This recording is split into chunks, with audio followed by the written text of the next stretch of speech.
Hi, I'm Tamar Rodney, and you're listening to On the Pulse, a podcast from the Johns Hopkins School of Nursing.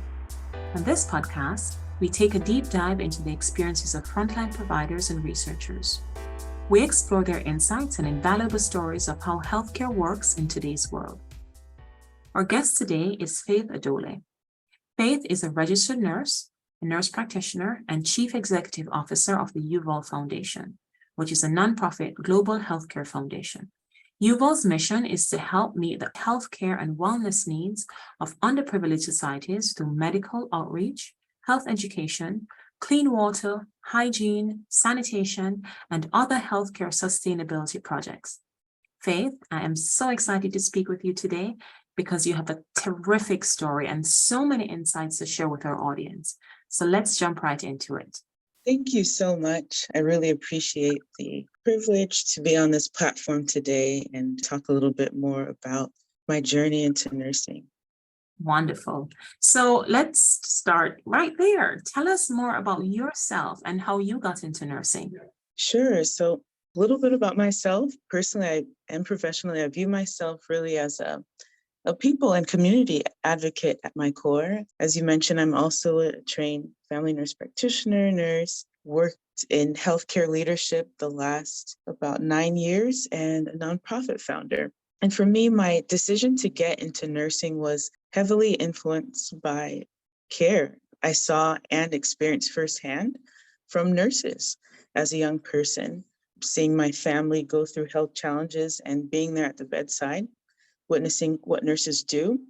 I think that really helped me to see nurses' value. Before that, I didn't know so much about nurses before I had that experience, to be honest. It was more like I thought that nurses more have had an assisting role or something like that to doctors, but it wasn't until I was at the bedside, my mind shifted.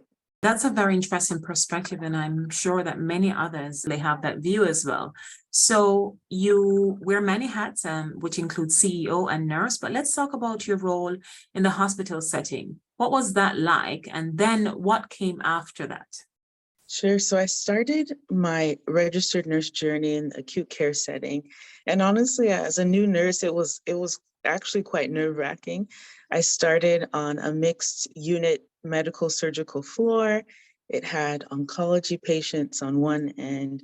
There was a section that actually had beds for inmates on one side and surgical patients on the other. So it was really the largest responsibility I had ever had at that time, starting out in my young 20s. And for me, just knowing that my actions or inactions as a nurse could seriously impact a person's life made it that much more real.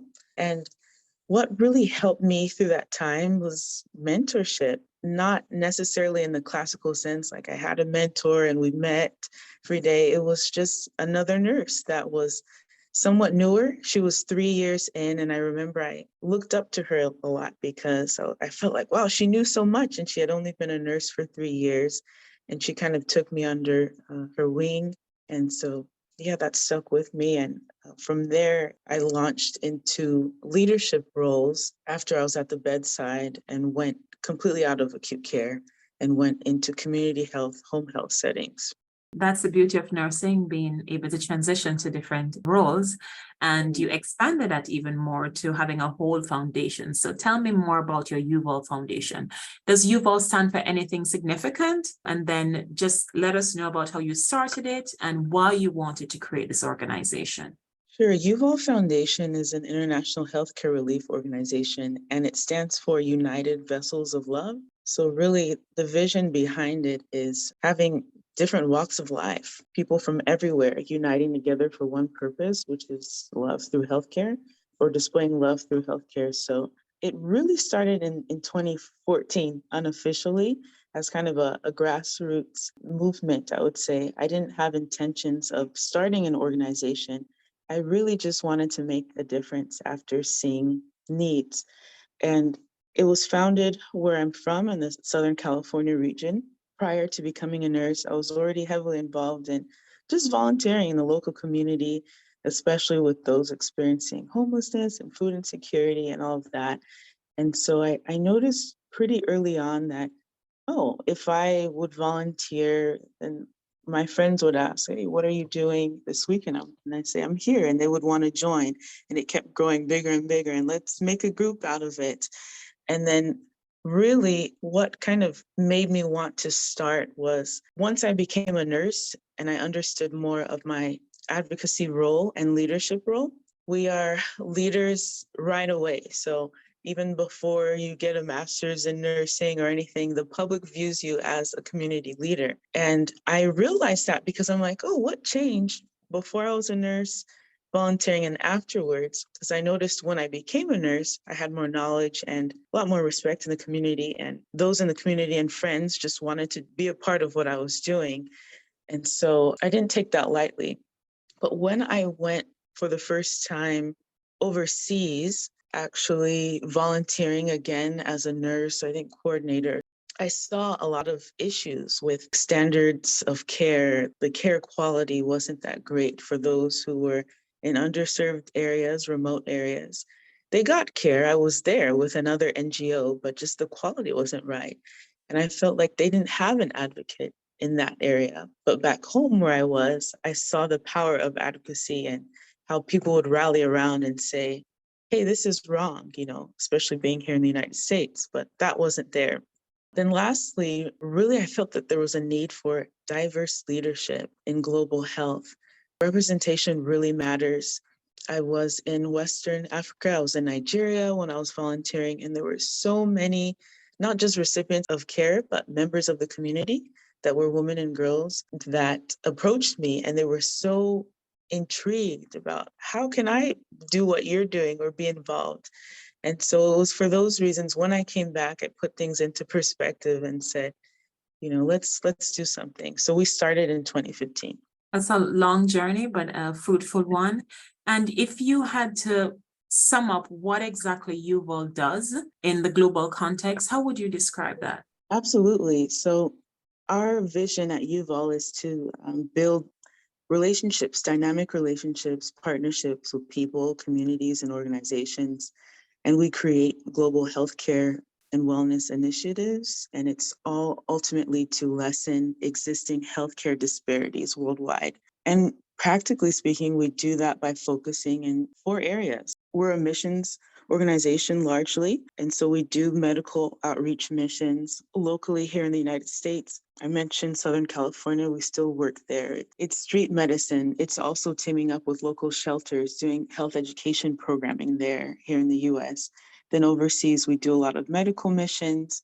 We do health education workshops. We also focus on clean water and sanitation.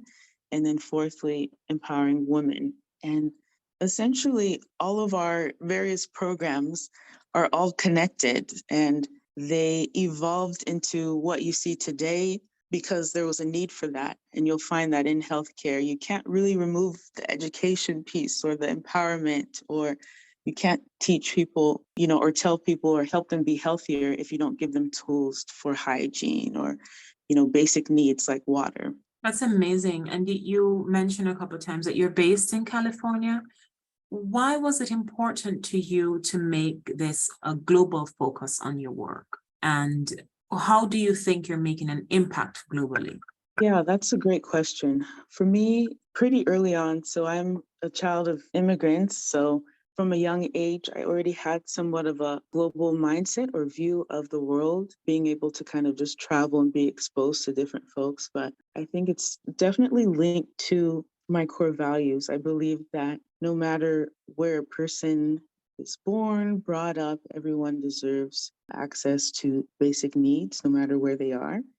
And healthcare isn't limited to just kind of where we're from. Everyone gets sick everywhere. These are issues that deal with humanity. And so having that mindset and then also having access myself, being privileged in where I grew up and how I grew up, and then getting the knowledge and tools that I had, I felt that as a leader, it just made sense to just unite with others and make an imprint. That's wonderful, Faith. Thank you. And I'm sure a lot of persons are benefiting. And what you've described for us is multiple different things that you're doing in your services that you're doing. So you're doing health screening and education. One I think is particularly interesting that I'd love for you to give us a little bit more details around is the sanitation initiative that you're doing. Can you tell us what one of these initiatives would look like on the ground when you're doing it? Absolutely. So Yuval usually enters for a relief work. We usually enter into areas when there's pressing needs. Sometimes it's an outbreak like of cholera, or there's a issue with the water. Something huge is going on that alerts us and we provide relief in that area. However, our model has been evolving, I would say, in the last 2 years, in that we partner with organizations on ground to ensure there's sustainability after we leave. And one of the things that we do to help ensure that, if we go to a certain place because maybe there's a medical illness that's kind of wiping people out, then we help set up education, for example, for things like hand hygiene. We look at sanitation in the area currently and ways that it can improve, and maybe call upon stakeholders in the area, members of the government, other organizations, and make it a partner effort to really get everyone in the room, have a conversation, and really try to see how can we move things forward. So also, Yuval does dig and drill wells or deeper wells called boreholes for clean water as well in some of the areas that we serve. And we really started our whole WASH initiative, water, sanitation, and hygiene, because we wanted to do more than just patchwork. We were going to some particular areas for some time and felt that, people, if we maybe help eradicate one particular illness, another one comes and it keeps stemming from the source of water or lack thereof. So, yeah, we started that to just have a more comprehensive approach to healthcare. Wow, Faith, it's a lot of work, a lot of hard work, but going from hospital-based nurses, starting your own organization, what even gave you the courage or the confidence to start this amazing journey? That's a great question as well. It has been exactly that, a journey. For me, it's been gradual. I never started Yuval as an entrepreneur. I more started it because I wanted to make an impact and have a difference. And then I think after my first year as a clinical leader, so I went from the acute care setting, and when I left that, I went into my first leadership role as a nurse, a clinician. So I think while I was there, I identified some of the basic tools of leadership and had some experience with that and understood power of influence. And so I think as a person, I was evolving, and then Yuval evolved with me, if that makes sense. So the more tools that I learned and gained has really shaped the growth of the organization. And beyond that, I think the growth really can't just be attributed to me. It's a team effort. Yuval is 100% volunteer led, which is amazing to me. Each year, our numbers of volunteers keep growing. So I think that it's very important as a leader to really be emotionally intelligent, know beyond tools of what you learn in a book about how to be a great leader. Know yourself, know what you want to do, what drives you, what fuels you. And then I think everything else can come later. Like now, I'm at Carey getting my MBA. So I did things, I guess, reversed. I went into the field first before I went back and did schooling. So tell us a little bit more about this MBA that you're doing. You're currently a DNP Executive MBA candidate at the Johns Hopkins School of Nursing. Why would you want to get this degree, and what do you think it will add in terms of your education or to your career? I think it's just adding to enhancing rather, the work that I've already been doing. As I mentioned, I guess my journey was a bit unconventional, and there's no right way, I guess, to being a leader or founding an organization. But for me, I more have found myself doing it and had to learn a lot of things just by experience, just on the field. And then with time, I realized that's great. I have a lot of experience, but there are a lot more efficient ways of doing things, or there's no need to reinvent the wheel. There are people that are more senior than me that have a wealth of wisdom and knowledge that they can pour into me. So I think for me, I was at a place in my career where I felt like, well, it's actually time to transcend as a leader and make sure that I'm well equipped to lead and like very well, just well rounded, I would say. And I think specifically why Hopkins? Well, Johns Hopkins Nursing, I'm proud to say, is the #1 nursing school. To me, I feel like ever, but in the United States. And it's just been a wonderful program, wonderful experience, particularly at Carey. It's great. I love that their motto there is business with humanity in mind. I really connected with that because as a nurse and then also just being a part of the community, I feel like that's nursing. Like my business, whether it's UVol or being a nurse at the bedside, I always have humanity in mind every day. And what's been great about being at Carey is that it's so diverse. It's not just a straight business school of a certain sector. It's everyone from different walks of life. And I think that has enriched me as a nurse. Same with the DNP executive role at Hopkins as well. It's been a great experience. That's great. So you're getting the best of both worlds, we'll say. So I know volunteering is a wonderful thing, but I'm curious, Faith, is there a favorite memory that you think fuels you to continue doing this work? I think I have several. I think I have several and that I see all the time. Really, it's the stories that I hear and see every day. The care recipients, there are people that UVol is able to provide clean water, for example. And we've had care recipients in the community that I'm thinking of an elderly gentleman that's actually like the village chief of where we just did our last clean water project. And in his testimonial, he was talking about in his entire lifetime and that of his father and his father. They had it translated into English. He said there's never been that source of clean water. And he had, tears streaming down. I think of that. I think of just recently during Nurses Week, I was in Nigeria and we did some help with training of some maternity nurses at a local hospital there. And there was a nurse that was just so full of joy that she was crying. She was filled with tears. And I didn't know that at first. So I was talking to her and her voice was kind of cracking. And I said, "What's going on?" And she just said, "I am so happy.